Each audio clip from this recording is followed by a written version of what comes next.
इस मंच से मैं प्रोफेसर PR तोष्णीवाल न्यायप्रिय बिरबल इसकी कहानी बोलने वाला हूँ। ये कहानी का नंबर कौन बताएगा कितना है? मैं बताता हूँ। तुम्हारा नाम क्या है? दीपक नायर। अरे वाह! यानी इसका मतलब कल की कहानी तुमने सुना है। बताओ आज की कहानी का कितना नंबर रहेगा? 28 है सर। ओहो, देखो बच्चों, ऐसा ध्यान में रखना चाहिए। तो तुम पढ़े तो ध्यान में रहता, उसका नंबर भी ध्यान में रहता, कहानी का नाम भी ध्यान में रहता, पूरी कहानी ध्यान में आ जाती। बोल भी सकते दोस्तों को, छोटे भाइयों को। अब ये न्यायप्रिय बिरबल में एक सेठ जी रहता। अब सेठ जी को एक 15 दिन के बाद तीर्थ यात्रा को जाना रहता। तो वो उसका व्यापार अच्छा रहता, तो वो क्या करता, रोज थोड़े थोड़े थोड़े, कभी चांदी के सिक्के, कभी तांबे के सिक्के, कभी रोज के अपने चलन में आने वाले सिक्के, ये ऐसे एक एक थैलियों में भर के रखते रहता। क्योंकि उसको मालूम है अपने को गांव जाना है, तो घर में तो सिक्के नहीं रख सकते। पुराने जमाने की बात है तो बैंक भी नहीं थी, लॉकर भी नहीं था। अब कहाँ रखेंगे? कोई तो दोस्त के पास रखना पड़ेगा और उसको बोलना पड़ेगा कि भाई मैं तीर्थ यात्रा करके आता हूँ, जब बाद में थैलियां ले जाऊंगा मेरी। पहले जमाने में ईमानदार लोग रहते थे, कोई किसकी चीज संभाल के रखने के लिए बोले तो वो जी जान से कोशिश करते थे। अपनी चीजों के तरफ ध्यान न देते हुए भी जिसने चीज रखा है, जिस दोस्त ने, उसका हिफाजत करते थे। इसलिए वो एक एक थैली में अलग अलग सिक्के गिन के डाल दिया। आने के बाद वापस गिन के लेने वाला था वो। अब कल जाना बोले तो क्या हो गया, उसके बाद 3 थैलियां भर गई कॉइन से। तीनों को अच्छी तरह से सील किया, धागे से अच्छा बांधा, और रात को अपने तीर्थ यात्रा की भी तैयारी करते रहा और ये थैलियां भी बांधते रहा। अब पूरी तैयारी होने के बाद सो गया। तो उसके पास खेती बाड़ी भी थी, दुकानदारी थी, तो उसके पास 7 नौकर थे। अब ये नौकरों को बात तो मालूम पड़ गई कि सेठ जी कल तीर्थ यात्रा को जाने वाले, और उन्होंने एक एक थैली में अलग अलग सिक्के, चांदी के, तांबे के, रोज के काम में आने वाले सारे सिक्के उन्होंने बांध के रखा है। अब कल सुबह उठ के दोस्त के पास देकर आएगा और फिर नाश्ता चाय पानी होने के बाद तीर्थ यात्रा को निकल जाएगा। ये उन्होंने सेठ जी उसकी औरत को बोलते समय सुन लिया था। एक नौकर, उसके मन में पाप आ गया। वो बोला, वो रात को सेठ जी सो गया कि अपन है ना उसकी थैलियां चोरी कर लेंगे। 2-3 नौकर बाड़े पे भी रहते थे, उसकी दुकान पे, घर पे, खेत में कुछ एक दो। तो एक नौकर है तो बाड़े में सोया हुआ था। अब सेठ जी को नींद आते ही उसने क्या किया, उसके रूम में जाकर धीरे धीरे, पाँव की आवाज नहीं करते हुए उसके रूम में चले गए। अब सेठ जी को थका हारा था दिन भर, गहरी नींद लग गई, उसको ध्यान में नहीं आया कौन आया। अब वो पैसे की थैलियां लेकर क्या करा उसने, बाड़ा बड़ा था, बाहर आंगन भी बहुत था, झाड़ थे, बगीचा था, बगीचे के अंदर रात बेरात को थोड़ा खड्डा करके वो पैसे उसके अंदर रख के उसके ऊपर एक बड़ा पत्थर रख दिया। अब सवेरे उठने के बाद सेठ जी नहाए धोए, पूजा करे, चाय लिए। चलो अब पहले मैं मेरे दोस्त के पास रख के आता हूँ, फिर आने के बाद नाश्ता करूंगा और तीर्थ यात्रा को चले जाऊंगा, निकलूंगा। पत्नी बोलती ठीक है, आप दोस्त के पास जाके आते, जब तक मैं नाश्ता बना के रखती। नाश्ते में उसको गरम गरम गेहूं के आटे का हलवा बहुत भाता था उसको। सेठ जी था ना, सेठ लोगों को मीठा बहुत पसंद रहता, तो उसने गरम गरम गेहूं के आटे का हलवा, उसके अंदर ड्राई फ्रूट्स, बादाम, पिस्ता सब डाल के तैयार करके रखा। अब तैयार करके रखा, सेठ जी गया अपने रूम में, तो थैलिया ही नहीं वहां। अरे परेशान हो गया, रात को तो मैंने यहाँ थैलिया तीनों रखा था, तीनों गायब। अरे कोई तो नौकर ने चोर लिया केक। जितने भी बाड़े में नौकर थे, दो तीन, सबको पूछा। नहीं साहब, बोले सेठ जी आप तो इतना पगार देते, हमको खुश रखते, त्योहार बार को कपड़े करते हमारे लिए, जब भी बोले जब छुट्टी देते, हम चोरी कैसे करेंगे बोला आपकी? हम तो ईमानदार नौकर है, आप गाँव 8-8 दिन गए तो भी हम ईमानदारी से काम करते ही रहते, रोज के 8 घंटे, कोई हमको तो बोलने की भी जरूरत नहीं। सेठ जी को लगा ये तो झूठ बोल रहा है, पैसे गए कहाँ पे? 3 तो नौकर थे और वो पति पत्नी, पत्नी तो नहीं चुरा सकती। अच्छा मैं तो झूठ नहीं बोल सकता, पैसे चोरी गए बोल के न जाते हुए भी, जरूर ये 2-3 नौकरों में से किसी ने तो भी चोरी किया। अब वो उसका गाँव जाने का तो रह गया। नाश्ता करा कैसा तो भी मन के ऊपर से, और बोले अब ये धन इतना सारा मैंने कमाया थोड़ा थोड़ा करके, और थैली में रखकर मैं गांव जाने वाला था, दोस्त के पास देखकर ये बीच में चोरी हो गई पहले दिन। अब बोले वो गांव में है ना एक राजा रहता, राजा का नाम अकबर रहता।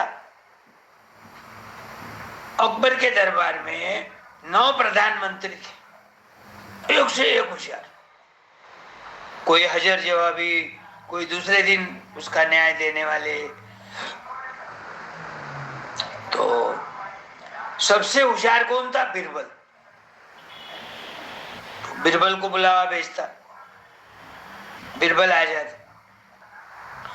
तो बोले ये सेठ जी की कोई कंप्लेंट है तो देखना, बोले इसमें ध्यान देना थोड़ा। अब बिरबल वो सेठ जी को पूछता, नमस्ते जी, क्या तकरार है आपकी, क्या कंप्लेंट है बताइए।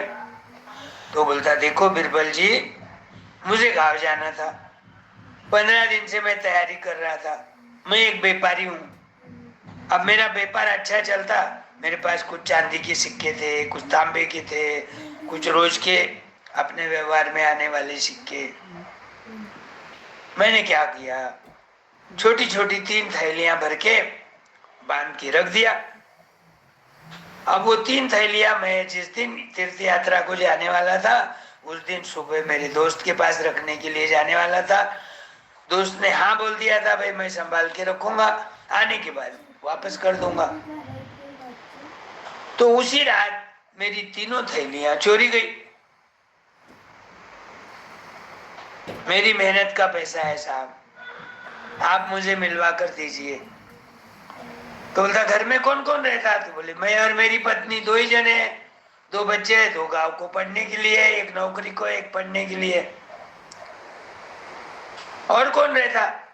बोले, मेरे पास 7 नौकर है, 2 खेत में रहते, 2 दुकान में काम करते और 3 बाड़े में रहते, साफ सफाई करना, झाड़ना, पानी भरना, गाय भैंसे धोना, दूध निकालना, ऐसे काम के लिए अलग अलग नौकर थे 3। तो तुम्हारा शक किसके ऊपर है? किसने चोरी किया ऐसा लगता तुमको? मुझे तो नौकरों के ऊपर शक। कोई तो नौकर ने हमारी बातें सुना होगा, और मैं दिन भर काम करके उस दिन थक गया था, सोते ही मुझे गहरी नींद आ गई। कुछ समझा ही नहीं मुझे, मेरे रूम में कोई आया नहीं आया, वो थैलियां ले गया नहीं ले गया, कोई तो भी चोर आके बदमाशी पना कराए। तो ठीक है बोले, अब तो तुम चले जाओ बोले निश्चिंत होकर, मैं रात भर इसकी आइडिया सोचूंगा कौन चोरी किया होगा, लेकिन तुम सुबह जब 10 बजे दरबार भरेंगा उस समय 7 नौकरों को लेके आना साथ। ठीक है बोले। अब वो सुबह नहाया धोया नाश्ता करा, 9:30 बजे नौकरों को बोला, पहले सभी आते थे उसके घर पे, फिर वो काम अलर्ट करता था उनको, भाई आज तुमको दोनों को क्या काम करना है, खेती वालों को दोनों को क्या काम करना है, घर में जो रहते उनको क्या काम करना है, और फिर अपने अपने व्यापार में मगन। तो बोले कल है ना अपने को राजा अकबर के दरबार में जाना है। नौकर परेशान हो जाते, राजा अकबर के दरबार में अपना क्या काम सोचते मन में, फिर भी सेठ जी का हुक्म है, भाई सुबह नहा धो के तैयार होके आ जाते। अब वो सेठ जी है तो 7 नौकरों को लेके आते, बिरबल भी आया हुआ रहता। राजा का दरबार शुरू हो गया। अब दरबार शुरू हो गया तो वो अकबर राजा बिरबल को बोलता, क्या हुआ बिरबल जी, सेठ जी के पैसे कैसे मिलवा के देंगे आप? सोचा बोले मैंने रात भर मेरे को एक आइडिया आया है। तो क्या आइडिया है थोड़ा सुना हमको भी। तो वो बिरबल क्या किया था, आते समय अपने साथ 6 बराबर 6 फीट की सरी की लकड़ियां लेके आया था, गड्ढा बांध के। अब वो बोलने लगा, देखो बोले ये मेरे पास 7 लकड़ियां है, 6 नहीं 7 लकड़ियां मैं लेके आया हूं, जिसकी वजन भी बराबर है, साइज भी बराबर है और हाइट भी बराबर है। 6 फीट हाइट की लकड़ियां हैं। वो हर एक को लकड़ी देता, बोले मैं हर एक को लकड़ी दे रहा हूं, रात भर इसको तुम्हारे घर में रखो और सुबह 10 बजे दरबार में आने के बाद आते समय ये अपने अपनी लकड़ी लेके आना। हाँ, घर पे ले जाने के बाद मैं क्या करना ये बोलता हूँ। ये लकड़ियों की हाइट कितनी है? 6 फीट। जो भी कोई चोरी कराऊंगा उसके लकड़ी की हाइट 2 इंच बढ़ जाएंगी। क्या बोला? 6 फीट है तो 6 फीट 2 इंच हो जाएंगे। उस पर से मुझे समझ में आ जाएगा कौन नौकर ने चोरी नहीं किया, चोरी किया। और सबकी लकड़ियां सरी की रही तो किसी नौकर ने चोरी नहीं करी, ये भी समझ जाऊंगा। चलो नौकर खुश हो गए, जो चोरी करने वाले नहीं करने वाले थे वो तो मन में खुश हो गए, लेकिन जो चोरी करा वो बेचैन होने लग गया ये सुनकर। अब क्या करे, अब क्या करे, आज के 24 घंटे है अपने पास, क्या आइडिया लगाना ताकि अपनी लकड़ी वही हाइट की रहे। 6 फीट की 6 फीट ही रहना पड़ेगा। 2 इंच जिसकी बढ़ गई उसने चोरी किया। तो वो क्या सोचता, रात भर सोचता। उसके पास एक करवट रही थी, वो करवट से क्या करता, 2 इंच लकड़ी कम कर देता। क्यों कम कर देता मालूम बच्चे लोग? कौन बोलेगा? दीपक नायर तू बोलेगा? हाँ सर, मुझे भी आइडिया आ गई।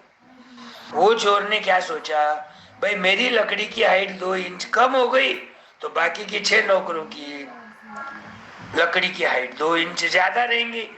जिसकी ज्यादा रहेंगी वो चोरी करा, तो इसका मतलब बिरबल समझ जाएगा कि ये 6 नौकरों ने मिलके चोरी किया है। मैं बाइज्जत बरी हो जाऊंगा, यानी मैं छूट जाऊंगा, मेरे ऊपर चोरी का हाल नहीं आएगा, ब्लेम नहीं लगेगा, मैं पकड़ा नहीं जाऊंगा, वो 6 लोगों को जेल भी हो सकती। ये खुशी में उसने 2 इंच लकड़ी काटा। अरे वाह, दीपक नायर ने वो कहानी का नंबर भी बराबर ध्यान में रखा, कल कौन सी सुना और आज के कहानी में बिरबल की क्या आइडिया है उसके ध्यान में आ गई। ये आगे चल के बड़ा चालाक निकलने वाला है दीपक नायर हमारा। ऐसे ही पढ़ो ध्यान से, हाँ, और सारे बच्चे उसका सबक लेना। तो अब सातों नौकर दूसरे दिन 10 बजे दरबार में पहुंच गए। अब राजा को बिरबल क्या बोलता, सेठ बिरबल, अकबर जी जहां पना आपके पास टेप है क्या? तो बोले हाँ है। बोले आप थोड़ी मेहनत करो, क्योंकि मैं करा तो ये नौकरों को लगेगा इसने कुछ तो गड़बड़ी की, इसलिए आप क्या करो, एक एक लकड़ी ले, एक एक नौकर के पास से और उसकी हाइट गिनो। अब राजा पहले नंबर की लकड़ी लिया, बराबर 6 फीट निकली। दूसरा नंबर की लकड़ी लिया, वो भी 6 फीट। तीसरे नंबर की लकड़ी लिया, वो भी 6 फीट। चौथे नौकर के पास से लकड़ी लिया, बराबर गिना, बराबर 6 फीट। पांचवे की भी 6 फीट। अब ये पांचों को अलग खड़े कर दिया। अब छठा और सातवां रहे। अब दोनों डरने लग गए, भाई अपने लकड़ी की हाइट कम होती कि ज्यादा होती कि उतनी ही रहती, क्योंकि वो 7 नौकरों ने तो कुछ नहीं किया था, जैसा लकड़ी दिया वैसे की वैसी लकड़ी लेके आ गए हो। लकड़ी की क्या हाइट बढ़ती है क्या? काटे तो कम होती, उल्टी बढ़ना का तो सवाल ही नहीं आता लकड़ी का। छठे को बुलाया, डरते डरते आया, क्योंकि अब 2 ही रहे ना। राजा ने उसकी हाइट की नीचे बराबर 6 फीट निकली। अरे वाह वाह वाह वाह, इतना खुश हो गया छठा नौकर भी। अब रहा लास्ट, अब उसने तो चोरी किया था। क्यों? उसने लकड़ी काटा था ना, इसके पहले बताया था ना मैंने, करवट से उसने 2 इंच लकड़ी कम कर दिया था और साफ सूफ करके है वैसी लकड़ी लेके आया था। सेठ जी ने गिना तो वो निकली 5 फीट 10 इंच, यानी 6 फुट को 2 इंच कम। तो वो सातवां नौकर बोलने लग गया, मैंने तो कुछ नहीं किया इस लकड़ी को, जैसा ले गया वैसे वैसा लेके आ गया। 2 इंच कम कैसी हो गई? हो सकता है आप 2 इंच मुझे कम दिए होंगे। नहीं नहीं, बोले ये तो गलत बात है, मेरे सामने गिने थे, सारी 6 फीट की लकड़ियां थी। इसका मतलब तूने, तेरे मन में पाप आया, तूने क्या किया, तेरे लकड़ी को 2 इंच कम करा, काटा है। और क्या सोच के काटा, भाई मेरी लकड़ी छोटी हो जाएंगी, 2 इंच वो सारे नौकरों की लकड़ी बड़ी हो जाएंगी, लंबी हो जाएंगी उसकी लकड़ियां। और बिरबल ने बताया जिसकी लकड़ी लंबी रहेंगी उसने चोरी किया। तो ये समझकर तूने काट लिया। मैंने तो तुम्हारी परीक्षा लेने के लिए बताया था कि भाई जिसकी भी लकड़ी लंबी रहेंगी उसने चोरी की। लकड़ी कहाँ लंबी होती है क्या? उल्टा काटने के बाद छोटी होती है, लेकिन तुम्हारे ध्यान में नहीं आया। और जो असली चोर था उसने बचने के लिए 2 इंच लकड़ी काटा। तो इसका मतलब 7वें नौकर ने चोरी की है। अब बाकी के 6 खुश हो गए, उनको बाइज्जत बरी कर दिए और इसको है तो जेल में डाल दिए और कुछ पैसे के रूप में दंड भी दिया। तो ये कहानी पर से बिरबल कितना होशियार है, चोरी कैसी पकड़ा के दिया। तो तुम लोगों को भी ध्यान में रखना है कि कोई भी बात रहो ईमानदारी से करो, चोरी नहीं करना चाहिए, वो तो पकड़ी जाती बराबर। पुलिस लोग भी समझ जाते चोर कौन है क्या नहीं, उसको बहुत सारे क्वेश्चन पूछते, कहाँ न कहाँ तो वो अटक जाता। तो ये कहानी पर से ध्यान में रखो, कोई भी बात की चोरी नहीं करना चाहिए, किसी भी बात को झूठ नहीं बोलना चाहिए। आए ध्यान में? बीरबल की कहानी दूसरी कभी तो भी नंबर आएगा जो बोलूंगा। Okay bye.